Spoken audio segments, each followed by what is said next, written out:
Lily Langtry entra em Marlborough House e a atmosfera muda.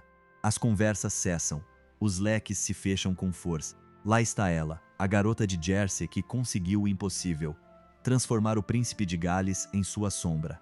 Eduardo VII a observa com aquela mistura de adoração e possessividade que reserva para o que considera sua propriedade exclusiva. Mas Lily não é uma mera figura do palácio. Ela sabe disso. As damas da alta sociedade que a observam com um ódio mal disfarçado sob suas rendas sabem disso. E a imprensa sabe disso, já afiando suas canetas para a próxima manchete. É 1877, e Lily é o centro das atenções em Londres. Ela possui uma beleza desarmante, mas algo muito mais perigoso. Uma ambição que ninguém na corte sabe como controlar. A coroa a acolheu, exibiu-a como um troféu, e agora começa a perceber que essa mulher representa uma ameaça. Eles a colocaram à mostra para todos verem, mas esperam que, com a chegada do inverno, ela simplesmente desapareça. A tragédia não é que ela fosse que ir. A tragédia é que nunca lhe permitiram ser nada além de um brinquedo. Enquanto Eduardo jura lealdade a ela nos corredores escuros, lá fora, os rumores se intensificam numa verdadeira caça às bruxas. Lily caminha pelo corredor, sorri para os olhares de desprezo e sente o peso de um império que, assim que o escândalo atingir o ápice, a destruirá para salvar a própria reputação. Ela acredita estar jogando em pé de igualdade com os homens que ditam as regras do jogo. Ela não suspeita que, para eles, sua vida pública já tenha uma data de validade impressa em ouro. O porto de Jersey era uma mancha úmida e salgada no mapa.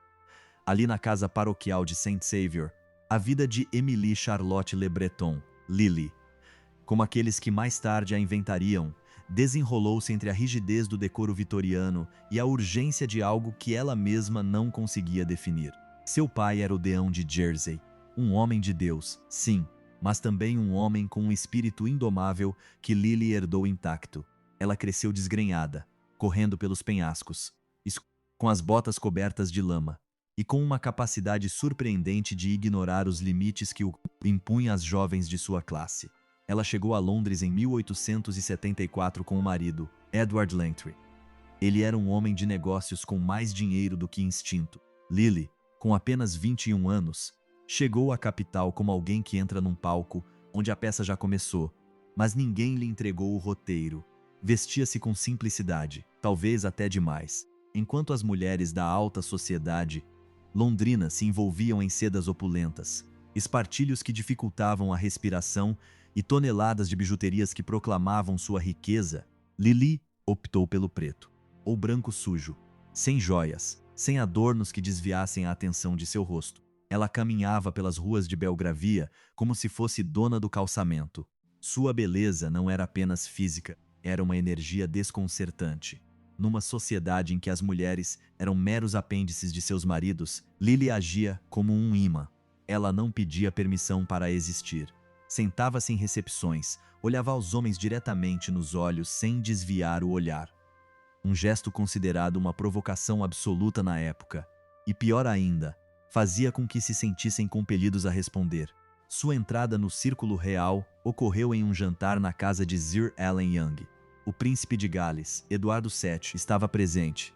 Eduardo gostava de se cercar de rostos novos, de pessoas que se pudessem entretê-lo, de mulheres que não exalassem o ar de protocolo antiquado. Quando ela foi apresentada a ele, toda a sala pareceu prender a respiração. Não houve alarde, nenhum discurso pomposo, apenas um olhar. Lily chegou com uma ousadia que beirava a insolência. Havia voz ádmicam que a referenciava das outras. Ela não estava ali para encontrar um marido ou para assegurar seu status social.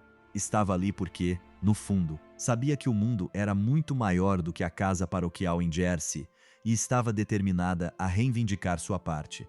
Edward, acostumado com mulheres que se curvavam aos seus títulos, encontrou-se frente a frente com alguém que falava com ele como igual. Ela lhe contou histórias da ilha, da liberdade, do que significava viver sem as regras opressivas da aristocracia londrina. Edward ficou cativado. Os rumores começaram no dia seguinte. Os círculos de poder operam acumulando calor. Primeiro, há uma faísca, depois um sussurro e, finalmente, uma conflagração. Em casas de chá e salões privados, o nome de Lily Langtry começou a surgir entre as xícaras de porcelana. Quem é aquela mulher? Perguntavam as duquesas. De onde ela veio? E ela, alheia ou talvez muito consciente do efeito que causava, continuava a aparecer nos mesmos lugares que o príncipe. Usava o mesmo vestido de algodão em festas onde as convidadas gastavam fortunas em seus vestidos. Era uma estratégia de forte contraste. Enquanto elas se perdiam na decoração, ela se destacava por sua própria essência. Eduardo começou a convidá-la para eventos oficiais. Levou-a às corridas de Ascot, a jantares em Marlborough House. A corte, que vivia em constante estado de alerta a qualquer ameaça à sua estabilidade, começou a vê-la como mais do que um mero capricho passageiro. Viram uma intrusa. Viram uma mulher de uma pequena ilha que estava absorvendo a atenção do homem, que um dia se sentaria no trono do maior império do mundo. Ela não se comportou como uma amante, não se escondeu. Fez-se notar, caminhava com passos firmes e aceitava convites e presentes com uma naturalidade que enfurecia a aristocracia. Para a alta sociedade, era descarado. Para Lily, era simplesmente a vida. Ela desconhecia as regras tácitas que governavam Londres. Não sabia que, ao concordar em dançar com o príncipe 3 vezes em uma única noite, estava declarando guerra aberta contra as famílias mais poderosas do Reino Unido. A reação foi imediata. A imprensa, que até então a tratara como uma curiosidade exótica, começou a mudar o tom. Passaram a publicar detalhes sobre suas origens. Falavam de sua falta de nascimento nobre. Chamavam-na de a garota da ilha de Jersey, como se o nome de sua terra natal fosse uma mancha da qual ela jamais poderia se livrar. Edward, seu marido, observava à distância. Ele não entendia o que estava acontecendo. Talvez pensasse que fosse uma fase. Talvez não tivesse a força de caráter necessária para impedir o que estava por vir. Lily, por sua vez, estava no olho do furacão e pela primeira vez sentia-se viva. Eduardo VII, por sua vez, alimentou as chamas. Ele adorava a controvérsia que ela provocava. Para ele, Lily era um brinquedo novo e brilhante, uma forma de se rebelar contra o peso de sua mãe, a rainha Vitória, e as exigências do trono. Ele não percebeu que ela estava deixando de ser um brinquedo e se tornando um problema. A corte, por outro lado, já estava em ação. Analisavam seus movimentos, suas palavras, suas amizades. Procuravam uma brecha para entrar. Ela caminhou pelo salão de baile, sentindo o peso de 1000 olhares fixos em sua nuca. Alguns estavam cheios de desejo, outros de puro ódio. Lily não baixou o olhar. Movia-se com a confiança de quem sabe que está pisando em território proibido. E gostava disso. Havia um prazer sombrio em saber que a cada passo que dava, a cada vez que Eduardo se inclinava para sussurrar algo em seu ouvido, todo o sistema era abalado. O que ela não entendia, o que ninguém a havia alertado, era que o príncipe não estava ali para protegê-la. Ele estava ali para brincar. E no jogo da realeza, quando o brinquedo fica pesado demais, quando começa a ter vida própria e a atrair muita atenção, a dona simplesmente o larga. Na noite em que Edward a convidou para ser seu par em um baile de gala particular em Windsor, Lily soube que não havia volta. Ela estava cruzando uma linha que selaria seu destino. O ar no salão de baile estava denso, carregado de perfume e da falsa polidez encontrada apenas entre as classes altas. Ela ajeitou o vestido. Era simples, mas naquela noite parecia uma armadura. Ao seu redor, os nomes mais importantes da Grã-Bretanha observavam, à espera de um erro, um passo em falso, um momento de fraqueza. Mas Lily estava absorta demais em sentir o pulsar da noite. Sentia-se invencível. Não conseguia imaginar que as mesmas pessoas que se curvavam diante dela, naquele dia seriam as mesmas que, em questão de meses, tentariam apagá-la da história. O príncipe ofereceu-lhe o braço, ela aceitou, e juntos caminharam até o centro do salão. O destino estava selado. A origem do pecado era irreversível, e Lily Langtry estava prestes a descobrir que ser a mulher mais desejada de Londres tinha um preço que sua fortuna, sua inteligência e sua beleza jamais poderiam pagar. A música começou. A sala se encheu de movimento, e enquanto girava, Lily se perguntava quanto tempo duraria. Pela primeira vez, sentiu um vazio no peito. Não era exatamente medo. Era a certeza de que estava brincando com fogo, um fogo que acabaria por consumir tudo o que tocasse. Mas, olhando para Eduardo, convenceu-se de que seria a exceção, seria diferente. Seria a mulher que mudaria as regras do jogo. Não percebeu que, justamente por pensar assim, já estava perdida. Os fotógrafos começaram a registrar o momento. Os flashes eram ofuscantes. Era o início de uma era. A era da fama, do escândalo, da exposição absoluta. E Lily, em seu vestido preto e com seu olhar desafiador, era a protagonista involuntária de uma tragédia que estava apenas começando a se desenrolar. O tribunal a observava. A imprensa a seguia. E Lily simplesmente sorria, acreditando que o mundo lhe pertencia. A relação se institucionalizou no momento em que Lily deixou de ser uma hóspede e se tornou um trunfo para a coroa. Edward não buscava uma companheira. Ele buscava uma extensão de sua própria rebeldia. Marlborough House tornou-se seu refúgio, um lugar onde as regras da Rainha Vitória se dissolviam em meio a jantares tardios, jogos de cartas e um fluxo constante de champanhe. Para Lily, entrar ali era como cruzar a fronteira para um país onde ela ditava o clima, ou pelo menos era isso que lhe faziam acreditar.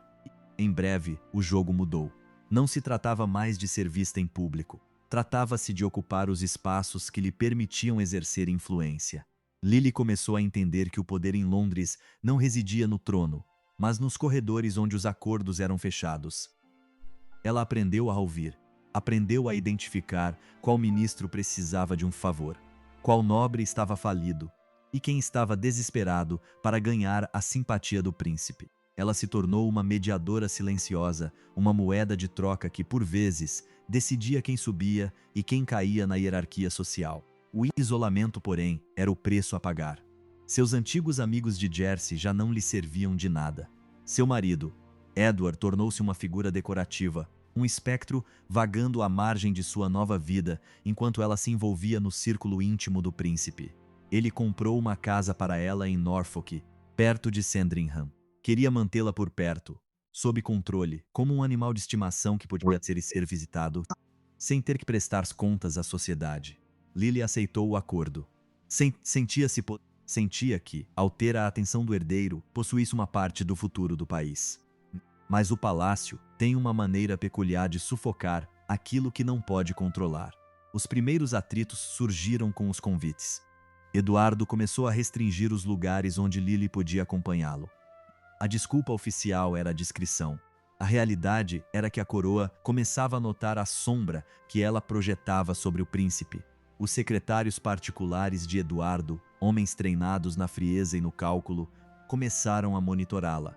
Registravam seus contatos, analisavam suas despesas. Queriam saber se Lily tinha ambições políticas ou se estava simplesmente satisfeita com as joias e a fama. Lily percebeu a mudança no olhar dos criados. Antes, havia servilismo. Agora, uma distância calculada. Ela percebeu que estava sendo observada quando, ao entrar em uma sala, as conversas cessavam mecanicamente. Não era paranoia, era uma realidade palpável. Ela ainda era a mulher mais desejada, mas a rede estava se fechando. Um dia, Eduardo chegou atrasado, muito atrasado. Lily o esperava na sala de estar, com um livro nas mãos que não lera nem uma vez. Quando ele finalmente apareceu, estava acompanhado de seus assessores. Não houve beijo, nada daquela cumplicidade das primeiras semanas. Apenas uma instrução: ela tinha que reduzir suas aparições públicas. A imprensa começava a fazer perguntas incômodas sobre como seu estilo de vida era financiado. Queriam que ela fosse a face pública da diversão, mas a face oculta da vergonha. Lily tentou negociar. Foi um erro de cálculo. Ela pensou que sua influência sobre o príncipe seria suficiente para se desafiar às diretrizes da corte. Edward simplesmente a encarou com uma frieza que ela nunca havia conhecido. Ele a lembrou de que ele era o futuro rei e que ela, no fim das contas, era apenas uma mulher de Jersey cuja posição dependia inteiramente da vontade dele. Naquela noite, o silêncio na casa em Norfolk foi absoluto. Lily compreendeu pela primeira vez que a proteção da coroa é uma gaiola dourada cujas portas só se abrem para fora. Ela começou a escolher suas palavras com cuidado. Cada comentário que fazia sobre política ou assuntos de Estado era analisado pelos ouvidos atentos que a cercavam. Ela tinha opiniões, tinha discernimento, tinha uma capacidade estratégica que superava a de muitos nobres ao seu redor. Mas naquele ambiente, qualquer demonstração de inteligência feminina era interpretada como uma ameaça. Esperava-se que ela fosse bela, divertida e silenciosa. Ela começou a jogar seu próprio jogo secretamente. Passou a cultivar relacionamentos com homens que não deviam favores à coroa. Intelectuais, artistas, editores de jornais. Percebeu que, se Edward podia usá-la, ela também poderia usar as conexões dele. Mas a cada passo que dava em direção à independência, a pressão aumentava. Os gastos se tornaram uma ferramenta de controle. Edward começou a questionar suas contas, sugerindo que ela estava vivendo além de suas possibilidades. Era a maneira dele de dizer que, se ela tentasse se rebelar, o sistema a deixaria na miséria. A tensão era palpável no ar. Era uma luta constante manter o equilíbrio. Ela sorria nas festas, dançava com sua graça característica e mantinha a compostura, enquanto sentia o chão sob seus pés ficar cada vez mais instável. O palácio não tolerava autonomia. Lily estava aprendendo da maneira mais difícil que, no jogo do poder, aqueles que se consideram protagonistas são, muitas vezes, o sacrifício necessário para que o espetáculo continue. A tragédia já estava em curso. Bastava que a pressão interna rompesse as costuras de sua estabilidade. Ela se preparava para resistir, sem saber que o palácio já tinha um plano para descartá-la assim que o escândalo se tornasse inevitável. Londres é um tabuleiro de xadrez onde o status não se conquista, mas sim se herda. Quando Lily Langtry entrou no jogo, não percebeu que estava pisando nos calos de famílias cuja linhagem remontava há séculos. Mas, para as duquesas e condessas, Lily não era uma mulher. Era uma intrusa, um corpo estranho que alguém ousara introduzir no santuário interno da sociedade britânica. O ódio não foi uma reação explosiva, foi um processo de exaustão constante. As mulheres da alta sociedade começaram a reivindicar seu espaço. Quando Lily entrava em uma sala, elas não a insultavam diretamente. Faziam algo pior, a cercavam com absoluto silêncio. Viravam o rosto, iniciavam conversas particulares onde ela era invisível e faziam comentários carregados de um veneno elegante. Que vestido curioso, Lily, diziam com um sorriso que jamais chegava aos olhos. É quase prático. Onde você disse que o comprou? O escárnio tornou-se seu pão de cada dia. Por trás desse desprezo, porém, escondia-se um medo real. Lily representava um tipo de mulher que eles nem sequer conseguiam imaginar. Ela não precisava de título, propriedade ou sobrenome de marido para atrair o olhar do homem mais poderoso do reino. Isso era intolerável. A aristocracia entendia que, se permitissem que Lily ficasse, as regras do jogo mudariam para sempre. Sua presença era uma ameaça à pureza de seu pequeno e fechado ecossistema. Os jornais foram a arma escolhida para a execução. A imprensa da época era um negócio voraz, sempre faminta por carne fresca. A aristocracia sabia exatamente como alimentar a fera. Vazaram detalhes sobre as origens de Lily, exageraram seus supostos caprichos e transformaram cada movimento seu em notícia de primeira página. Se ela comprasse uma fita nova, era considerada uma gastadora. Se conversasse com um diplomata estrangeiro, era uma espiã. A campanha difamatória operava com precisão cirúrgica. As mãos que puxavam os cordões eram conhecidas, embora ninguém ousasse apontá-las em voz alta. Eram as esposas de nobres que se sentiam humilhadas pela obsessão do príncipe por essa revista. Elas usavam suas secretárias para enviar bilhetes anônimos às redações. Os editores, encantados com a perspectiva de aumentar a circulação, publicavam os ataques sem verificar uma única fonte. Lily tornou-se um alvo móvel para uma sociedade que não conseguia destruí-la completamente, mas certamente podia macular seu nome até que ela se tornasse tóxica. Enquanto isso, o príncipe de Gales observava a caça às bruxas como se fosse um espectador no teatro. Para ele, ver a sociedade tentar devorar sua amante era uma forma de entretenimento. Eduardo não tinha intenção de friar os ataques. Divertia-se com o fato de ela ser o centro da controvérsia, sem perceber que, ao permitir que a imprensa destruísse sua reputação, também permitia que sua própria imagem fosse manchada. Para ele, Lily era o entretenimento. Para a sociedade, ela era a inimiga a ser derrotada. Ela tentou se defender, tentou responder com elegância, com aquela compostura que a caracterizava, mas não entendia uma regra básica. Contra boatos, a lógica é inútil. Cada vez que tentava esclarecer sua posição, os jornais distorciam suas palavras. Transformaram-na em uma caricatura. Desenharam-na em charges, onde aparecia como uma mulher calculista, uma interesseira que arrastava o príncipe para a ruína. A campanha foi tão eficaz que, meses depois, até os criados das casas que ela visitava a olhavam com desdém. O preço de ser o centro das atenções tornou-se insuportável. Lily não conseguia mais passear no parque sem que uma multidão se reunisse para apontá-la. Não eram admiradores. Eram curiosos que buscavam confirmar os rumores que haviam lido naquela mesma manhã. Ela sentia o peso dos olhares, o murmúrio constante que a seguia aonde quer que fosse.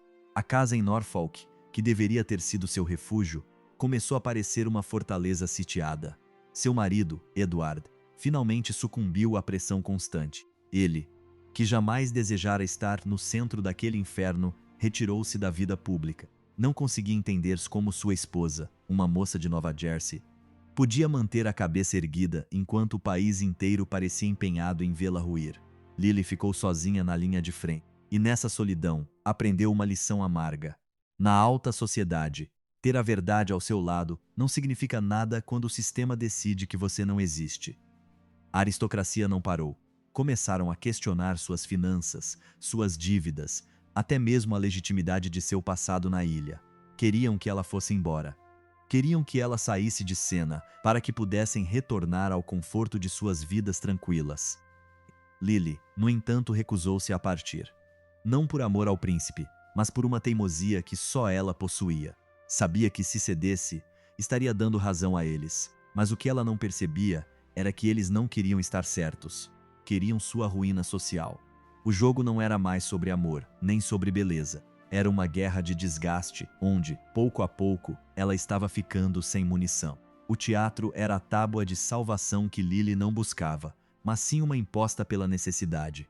Quando os círculos da alta sociedade finalmente lhe fecharam as portas e a imprensa completou sua demolição, o dinheiro começou a acabar.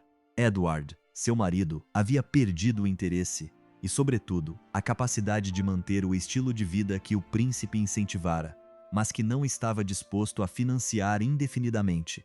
A realidade a atingiu com frieza matemática. Ou ela encontrava uma maneira de gerar sua própria fortuna, ou seria expulsa pela porta dos fundos. Tornar-se atriz não era uma questão de vocação.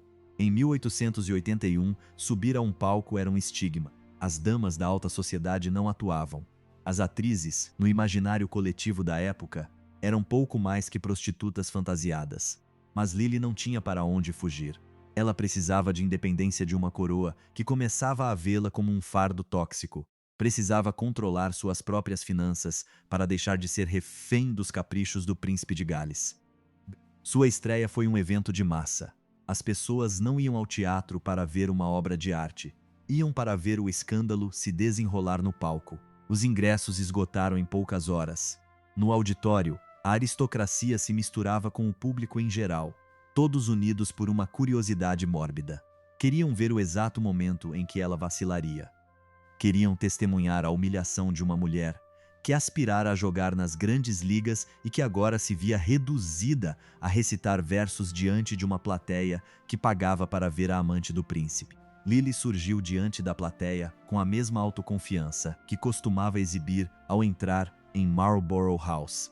Ela não tinha formação formal, nenhuma técnica, nem anos de ensaio, mas possuía algo que o teatro não podia comprar. Uma vida inteira vivendo sob o escrutínio dos olhos mais implacáveis da Inglaterra. Quando abriu a boca, o silêncio no salão foi absoluto. Não era um silêncio de respeito, mas um silêncio de expectativa. O silêncio de alguém que espera falhar. Mas ela não falhou. Ela descobriu que o palco era o único lugar onde tinha controle absoluto. Ali, os holofotes estavam sobre ela porque ela permitia, não porque um príncipe a tivesse conduzido pela mão. A plateia era fervorosa, sim, mas previsível. Se você lhes desse o que queriam, eles aplaudiam. Se você se mantivesse firme, eles a respeitavam. O teatro lhe oferecia algo que a coroa lhe negara desde o primeiro dia. Uma relação honesta com o poder. A transição para a atuação foi o golpe final em sua posição social. Para as mulheres da alta sociedade, confirmou todas as suas suspeitas. Lily Langtry era de fato uma mulher sem princípios. Sua decisão de ganhar a vida com o corpo e a voz foi vista como uma afronta pública aos valores vitorianos. Mas Lily já não se importava com o julgamento das condessas. Enquanto elas desperdiçavam suas vidas em salões onde o ar parecia viciado, ela estava construindo algo. Ela começou a viajar. As turnês a afastaram dos salões londrinos, mas a aproximaram de uma realidade que o príncipe jamais compreenderia. Ela aprendeu a gerenciar contratos, supervisionar o guarda-roupa e ler críticas de jornais não como ataques pessoais, mas como ferramentas de marketing. Ela entendeu que o escândalo, quando bem administrado, era o melhor impulsionador de vendas. Cada vez que a imprensa publicava uma manchete mordaz sobre sua carreira, a venda de ingressos disparava. Ela transformou esse ódio em receita. Esse foi o primeiro ato de verdadeira independência dela. A coroa, à distância, observava com inquietação. Eduardo não sabia o que fazer com uma amante que se tornara autossuficiente. Ele não podia mais suborná-la com presentes, nem puni-la com ostracismo. Ela havia encontrado uma rota de fuga que lhe permitia olhar os homens do seu passado nos olhos, sem ter que pedir nada. À noite, depois que a cortina se fechava, o vazio permanecia. A solidão não desaparecia com os aplausos, mas Lily havia aprendido uma lição fundamental. A independência tem um preço. Ela estava ganhando dinheiro, construindo uma carreira, mas pagava com o isolamento absoluto de tudo o que um dia considerara no seu mundo. A atriz Lily Langtry era uma marca, um produto de sucesso. A mulher que chegara de Jersey com um olhar penetrante e ambição desenfreada começava a desaparecer por trás da personagem. O palco não era mais seu refúgio, era sua nova gaiola. E esta, pelo menos, era grande o suficiente para que ela pudesse caminhar sozinha. A independência artística tinha uma pegadinha. O estilo de vida da realeza deixa marcas mesmo depois que as pontes são queimadas. Lily aprendera a ganhar dinheiro, mas não a desaprender os hábitos daqueles que o gastam sem pensar duas vezes. Marlborough House não era uma escola de finanças, era uma academia de extravagância. Eduardo e seu círculo viviam em uma bolha, onde o crédito era infinito e as dívidas se acumulavam nas gavetas das secretárias. Lily levou esse vício consigo para sua nova vida.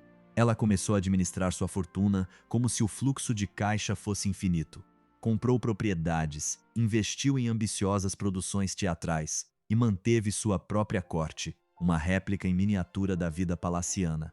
Foi um erro tático clássico. Enquanto tentava provar que podia se sustentar, seus livros contábeis começaram a contar uma história diferente. A coroa, que jamais perdoa a má administração de seu círculo íntimo, assistiu ao desastre se desenrolar com uma mistura de satisfação e desprezo. O primeiro aviso havia chegado. Os credores, que meses antes temiam cobrar um único centavo dela por medo de ofender o príncipe, começaram a perder a paciência. A proteção real tinha um prazo de validade que ela não percebeu a tempo. Quando as contas começaram a chegar à sua porta, Lily recorreu à sua habitual rede de segurança. Ela contatou Edward, mas o príncipe, sempre cauteloso para não ser associado a um desastre financeiro que pudesse manchar a coroa, fingiu não notar. O isolamento emocional estendeu-se às suas contas bancárias. Lily descobriu que muitos dos amigos que a rodeavam durante seus dias de glória estavam ali pelo glamour, não por lealdade pessoal. Quando o sol começou a se pôr atrás das dívidas crescentes, o círculo encolheu. Começaram os telefonemas indesejados, juntamente com as recusas em conceder novos empréstimos e, pior ainda, os vazamentos interesseiros para a imprensa sobre sua suposta falência iminente. A narrativa mudou. Ela não era mais a intrusa ambiciosa, mas a mulher fracassada que não conseguia administrar a própria vida. Ela tentou estancar a crise, vendendo alguns de seus bens mais preciosos. Mas o mercado londrino, controlado pelas mesmas mãos que a odiavam, começou a fechar fileiras. Avaliadores desvalorizaram suas joias e incorporadoras lhe ofereceram contratos com cláusulas abusivas. Era um cerco econômico. Queriam que ela voltasse rastejando, implorando por misericórdia. Queriam que ela admitisse que, sem um homem ao seu lado, era incapaz de sobreviver na selva londrina. Lily recusou. Possuía um orgulho que desafiava qualquer balanço financeiro. Decidiu que, se o sistema lhe fechasse as portas na Inglaterra, procuraria um lugar onde as dívidas passadas não tivessem tanto peso. Começou a olhar para os Estados Unidos, um lugar onde o dinheiro importava mais do que a linhagem e onde seu nome, apesar dos ataques da imprensa britânica, ainda detinha um valor comercial incalculável. Mas esse foi o aviso final. A coroa lhe enviara uma mensagem clara: se você tentar jogar pelas nossas regras, nós a descartaremos. Lily olhou para sua fortuna, corroída pela erosão de uma vida de luxos imerecidos e pela voracidade de um sistema que a sufocava. A proteção real era uma miragem que se dissipara, deixando para trás uma dura realidade. Ou ela alcançaria um sucesso estrondoso do outro lado do Atlântico, ou terminaria seus dias na obscuridade, perseguida por agiotas e ostracizada pela sociedade que um dia cativara. Aquele período foi uma lição amarga. Lily entendeu que dinheiro não é liberdade se você não controla como ele é gerado. Ela se sentiu tola por ter entrado no jogo da aristocracia, por ter acreditado que o luxo ao seu redor era um direito e não uma concessão revogável. Enquanto arrumava as malas para a América, olhou-se no espelho. A mulher que partia não era a mesma que chegara a Londres. Aquela versão, com os olhos brilhantes e a ambição desenfreada, havia morrido sob o peso das dívidas e a crueldade de uma corte que já a considerava um cadáver político. A viagem para os Estados Unidos não era uma aventura, era uma aposta desesperada. E ela sabia, lá no fundo, que se fracassasse ali, não haveria um sexto capítulo para escrever. O afastamento não foi repentino. Foi um processo gradual, uma série de ausências calculadas que Lily acumulou como pedras nos bolsos. O príncipe de Gales começara a apagá-la de sua agenda pública com a mesma meticulosidade que uma secretária usa para remover um nome de uma lista de convidados. Não havia mais telefonemas à meia-noite, nem visitas inesperadas em Norfolk. O silêncio era a nova fronteira. Para Edward, a equação era simples. Ela deixara de ser uma distração e se tornara um risco operacional. Os jornais noticiavam suas dívidas, seus acessos de raiva e sua nova vida no teatro. Para a coroa, esse ruído era inaceitável. Não podiam permitir que o futuro rei fosse visto ligado a uma mulher que, aos olhos da imprensa, estava à beira da falência. A instrução era clara. O relacionamento tinha que ser rompido, e tinha que ser feito de forma que Edward saísse ileso de qualquer traço de culpa. O término aconteceu numa tarde cinzenta, sem drama, sem grandes declarações. Não houve gritaria nem cena de coração partido. Houve algo muito mais doloroso: indiferença. Eles se encontraram num evento ao qual ela conseguira comparecer por pura persistência. Ele a olhou de relance, mas seus olhos não se demoraram. Ele a atravessou como se ela fosse uma estranha, um móvel ocupando espaço no ambiente. Foi a mensagem final. A mensagem que confirmou que Lily nunca fora uma parceira. Ela fora apenas um interlúdio. Ela sentiu o frio. Não era o clima londrino.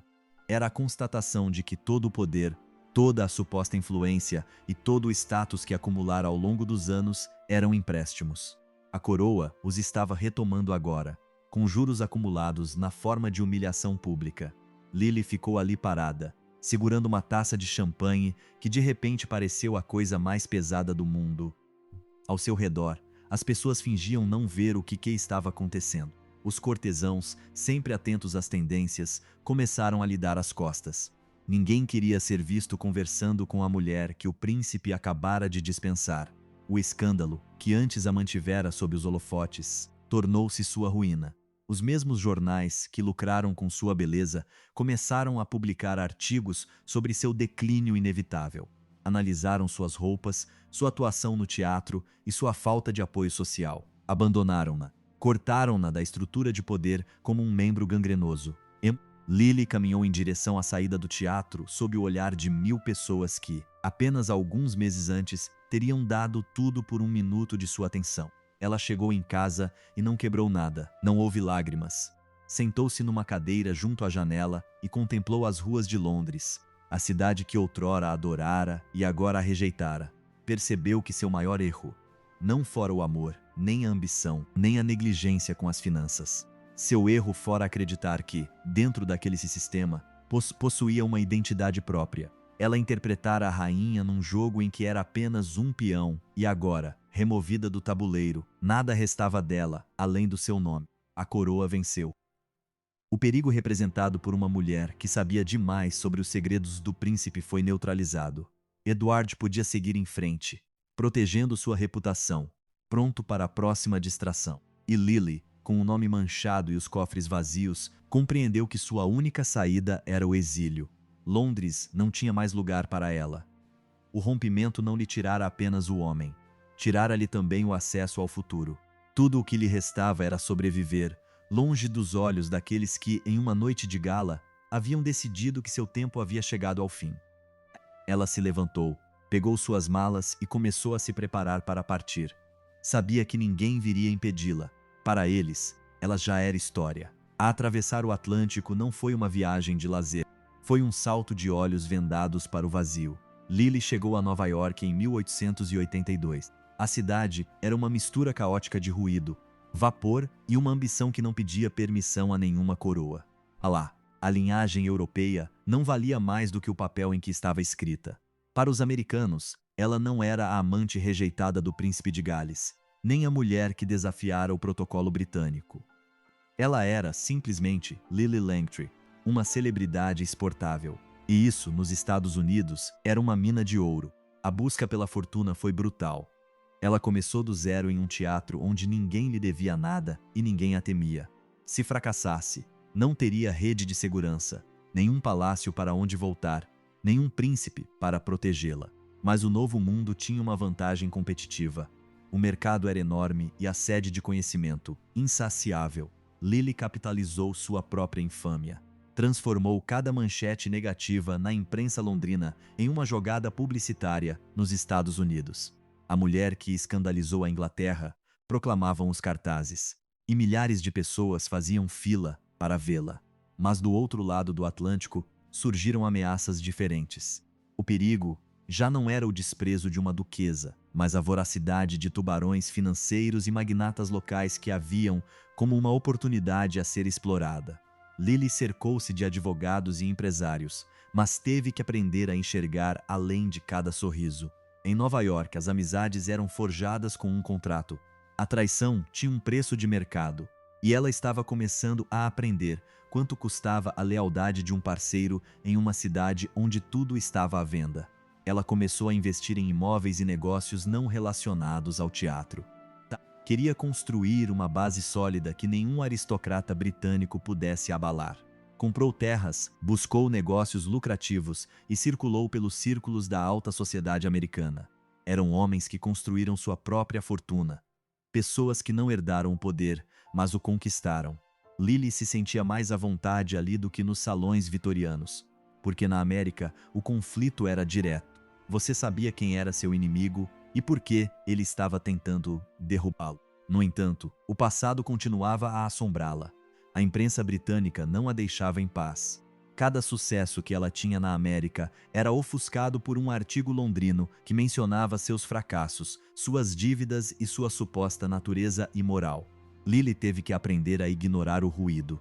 Ela desenvolveu uma casca que, com o tempo, se tornou tão espessa que quase nada conseguia penetrá-la. O isolamento emocional tornou-se uma estratégia de defesa. Não confiar em ninguém, não revelar nada, nunca pedir ajuda. O principal conflito nos Estados Unidos não era a sobrevivência econômica, mas sim a perda de identidade. No processo de se tornar um produto de sucesso no novo mundo, Lily começou a perceber que a mulher que fora, aquela que corria pelos penhascos de Jersey, aquela que desafiava Edward por puro impulso, estava desaparecendo. Agora, ela era uma empreendedora, uma marca, uma mulher de negócios que calculava cada palavra.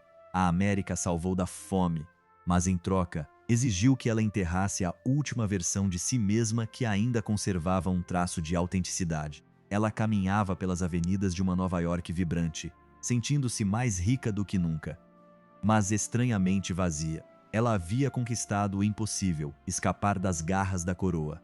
Mas, ao fazê-lo, percebeu que havia saltado de uma pequena gaiola dourada para uma vasta e fria. Liberdade era um conceito que ela ainda não compreendia completamente. Ela tinha controle de sua conta bancária, mas continuava escrava de sua própria reputação. O novo mundo lhe oferecia tudo o que Londres lhe negara, mas o preço era o mesmo.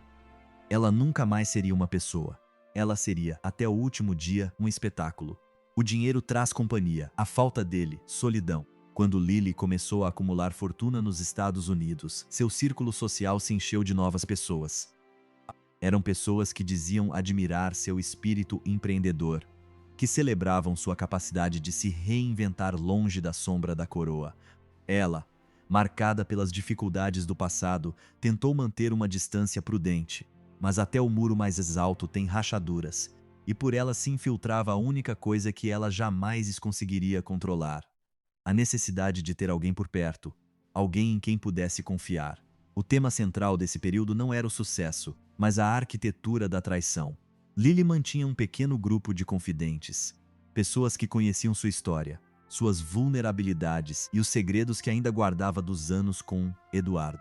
Pessoas que, em teoria, estavam em sua folha de pagamento para protegê-la de abutres externos. Mas os abutres nem sempre vêm de fora. Muitas vezes, sentam-se à sua mesa, bebem seu vinho e esperam que você baixe a guarda por um segundo antes de cravar seus dentes em você. Um amigo próximo, alguém a quem Lily ajudara a financiar seus próprios projetos, viu uma mina de ouro no arquivo pessoal da atriz. Ele não buscava fama, mas sim dinheiro.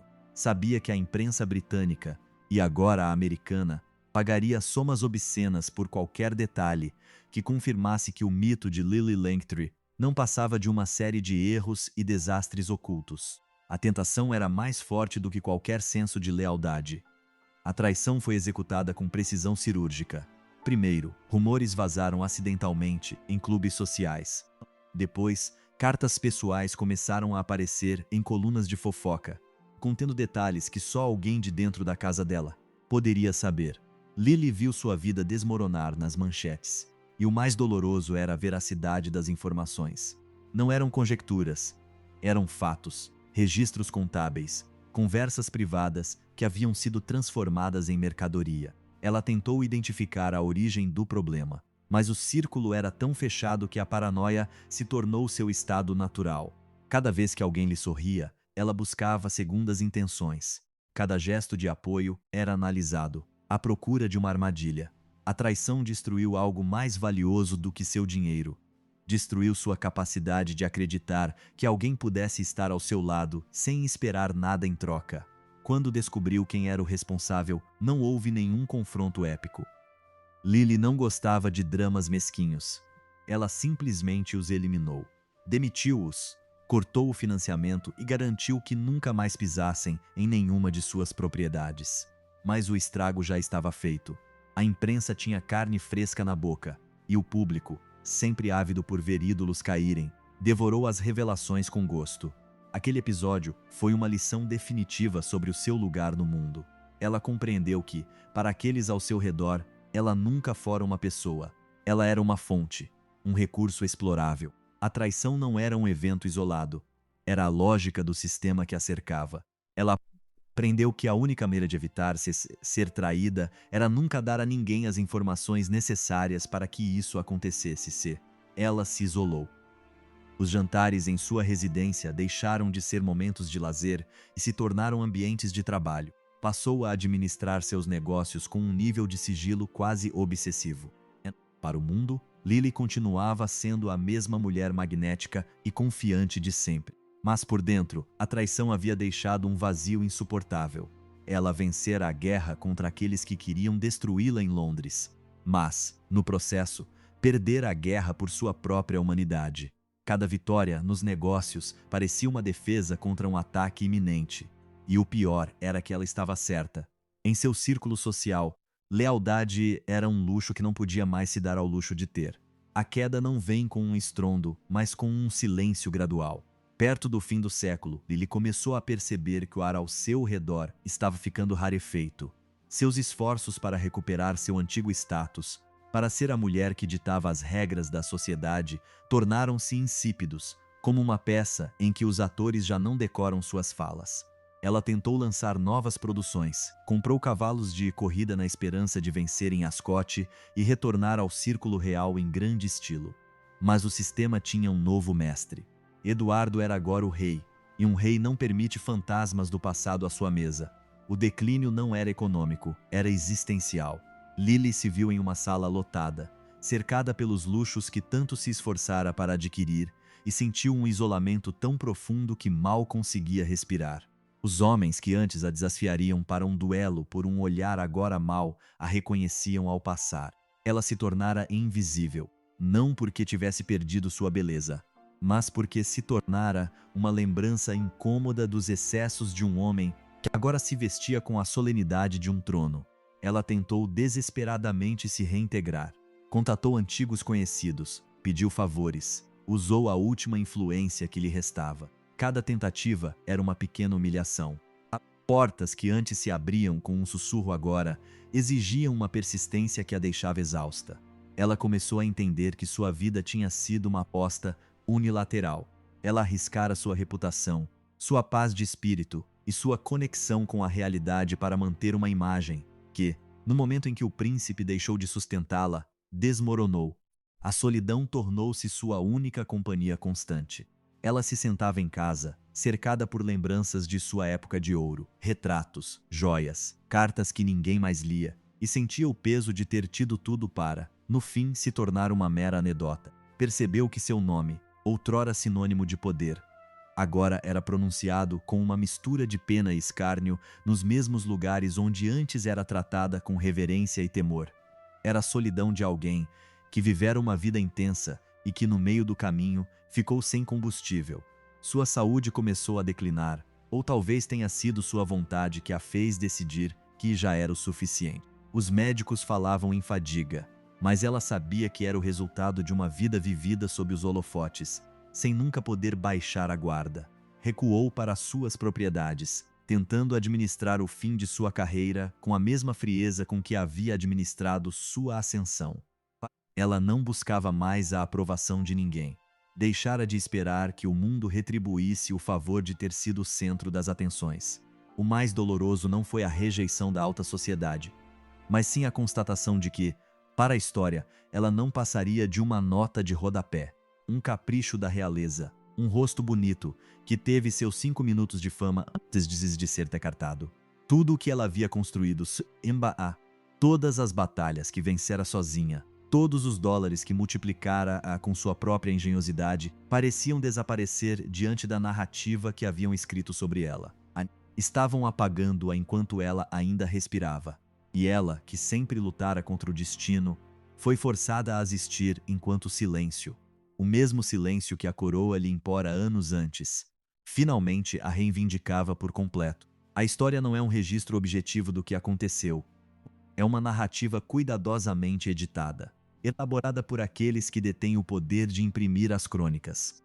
Lily Langtry morreu, e com ela, o sistema lacrou o cofre onde guardava os detalhes de sua vida. O que resta dela não é a mulher que, vinda da ilha de Jersey, desafiou as estruturas mais rígidas do mundo, mas a caricatura que a aristocracia britânica criou para neutralizar sua ameaça. A narrativa é simples.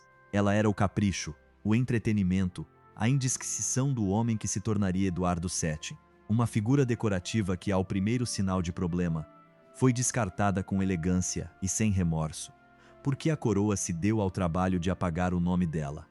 A resposta vai além da simples moralidade vitoriana. A coroa não temia Lily pelo que ela fazia no palco ou por suas dívidas financeiras. Temia pelo que ela representava. Ela era a prova viva de que uma mulher podia agir fora dos limites da linhagem, que podia exercer influência sem precisar de uma coroa na cabeça e que a estrutura de poder masculina não era um monólito inexpugnável, mas uma teia de vaidades se conhecia melhor do que ninguém. Ao apagá-la, protegeram a ficção de que a monarquia era uma instituição divina, intocável e, acima de tudo, masculina. Enquanto figuras como Eduardo VII são tratadas pelos historiadores com indulgência excessiva, seus erros são descartados como excentricidades, suas infidelidades como traços de caráter necessários para humanizar o soberano. Lily foi julgada com mão de ferro pela decência. Ele foi poupado por ter nascido homem. Ela foi ostracizada por ter nascido com o desejo de viver. A proteção que a coroa concedia às suas figuras masculinas era construída sobre o sacrifício de suas contrapartes femininas. Lily foi o estopim que se queimou, permitindo que a máquina continuasse funcionando sem interrupção. A revelação final sobre quem era a verdadeira vítima está escondida nos arquivos que não foram queimados, nas cartas que nunca chegaram aos jornais e no silêncio cúmplice daqueles que lhe a cercavam. Ela não era a mulher que destruiu as regras, em um sentido caótico. Ela era a mulher que revelou que as regras eram uma farsa criada para manter a ordem para os poucos privilegiados. Cada vez que ela agia, cada vez que administrava seus negócios e cada vez que olhava um aristocrata nos olhos, ela exercia uma forma de violência contra o sistema que eles não podiam tolerar. É por isso que a silenciaram. O silêncio é a ferramenta de controle mais eficaz porque é invisível. Não se pode lutar contra alguém que, oficialmente, não deixou nenhum rastro de sua verdadeira influência. Ao observar sua vida hoje, o espectador atento não encontra uma mulher arrependida de seus excessos. Encontra alguém que, apesar da pressão sistemática para destruí-la, conseguiu morrer com a fortuna que construiu do zero. Essa foi sua verdadeira vitória e, provavelmente, a razão pela qual o sistema tentou enterrá-la sob tantas camadas de difamação. Podiam roubar-lhe o favor do príncipe, usurpar-lhe o lugar à mesa dos poderosos e manchar seu nome nas colunas de fofoca, mas não podiam lhe tirar a capacidade de se sustentar sozinha. No fim das contas, quando os holofotes se apagaram, ela ainda tinha algo que lhes pertencia: sua independência. A história tentou retratá-la como uma mulher que perdeu tudo. Mas será que ela realmente perdeu alguma coisa? Perdeu um status social que era uma prisão. Perdeu o afeto de um homem que só a valorizava enquanto ela servisse ao seu ego. E perdeu o reconhecimento de uma sociedade que desprezava sua existência. Em troca, ganhou um lugar na história que, embora distorcido, ainda brilha com uma luz que os reis de sua época já não possuem. Os nomes dos nobres que a desprezaram só aparecem nos livros de hoje se a relação deles com ela for mencionada especificamente. Lily é a figura central de sua própria biografia, enquanto eles são meramente o contexto, o pano de fundo contra o qual ela caminhou pelo mundo. Se o espectador questionar quem foi a verdadeira vítima, não deve se ater à pobreza ou à solidão extrema de Lily. Deve observar a própria estrutura da sociedade que a viu nascer. A verdadeira vítima foi o sistema que se viu obrigado a despender uma quantidade desproporcional de esforço, dinheiro e tinta para destruir uma única mulher. Era um sistema amedrontado. Um sistema que precisava criar mitos para justificar sua própria insegurança. Lily não era uma vítima, ela era uma ameaça. Uma ameaça que sobreviveu aos seus perseguidores e que, mesmo no esquecimento ao qual tentaram condená-la, continua a desafiar a lógica daqueles que acreditavam que, por deterem o poder, também detinham a verdade. No fim, ela se tornou o que sempre quis ser: alguém que não pertencia a ninguém, nem ao príncipe, nem ao marido, nem à imprensa, nem mesmo às regras de etiqueta de uma Londres que hoje é pouco mais que um museu de vaidades. Seu legado é o silêncio, sim, mas um silêncio que ressoa com o poder de alguém que viveu segundo suas próprias regras. O fato de terem tentado apagar seu nome só confirma o impacto que ela teve. Tentam silenciar apenas aquilo que tem o poder de desafiar a realidade. Lily Langtry não desapareceu. Ela se fundiu com a história de uma forma que jamais compreenderão. Porque enquanto os homens que a julgaram estão enterrados sob o mármore das instituições que tentaram proteger, Lily continua viva através de cada pessoa que lê sua história e se pergunta: por que, afinal, tínhamos tanto medo de uma mulher que só queria, em um mundo que não foi feito para ela, ser a protagonista da própria vida? O preço foi alto, a solidão era a taxa de entrada, mas o resultado é uma vida que, por mais que se tente editá-la, se recusa a ser contida dentro da estrutura da história oficial. Ela venceu, à sua maneira. E isso, para aqueles que sempre precisaram controlá-la, é o insulto supremo.